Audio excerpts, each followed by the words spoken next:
ಖಂಡಿತವಾಗ್ಲೂ ಅಫ್ಕೋರ್ಸ್ ಆಗುತ್ತೆ ಎಮೋಷನ್. ಮನುಷ್ಯ ಅಂದ್ಮೇಲೆ ಅವನಿಗೆ ಎಲ್ಲಾ ತರ ಎಮೋಷನ್ ಇರೋದು ಸಹಜ. ಸೊ ಹಾಗೆ ನಾವು ಕೂಡ ಅದೇ ಒಂದ್ ಫೇಸ್ ಅಲ್ಲಿ ಇದ್ವಿ. ಆ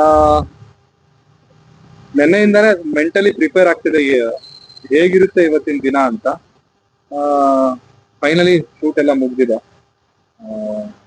ಮನ್ಸಿಗೆ ಅನ್ಸುತ್ತಲ್ವಾ, ಡೆಫಿನೆಟ್ಲಿ 4 ವರ್ಷ ಜೊತೆಗಿದ್ದಿದ್ದು ಒಂದ್ ಮೂಮೆಂಟ್ ಅಲ್ಲಿ ಅನ್ಸುತ್ತೆ. ಸೊ ಏನ್ ಮಾಡಕ್ಕಾಗಲ್ಲ. So it's life, profession and personal ಎರಡನ್ನೂ ಒಟ್ಟಿಗೆ ತರೋದು ಸರಿ ಅಲ್ಲ, ಅದೆಲ್ಲರಿಗೂ ಗೊತ್ತಿರೋ ವಿಚಾರನೇ.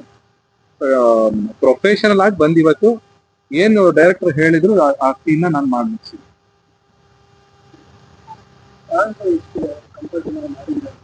ಇಲ್ಲ, ಈ ಸಿನಿಮಾ ನಾನು ಮ್ಯೂಸಿಕ್ ವರ್ಕ್ ಮಾಡಿ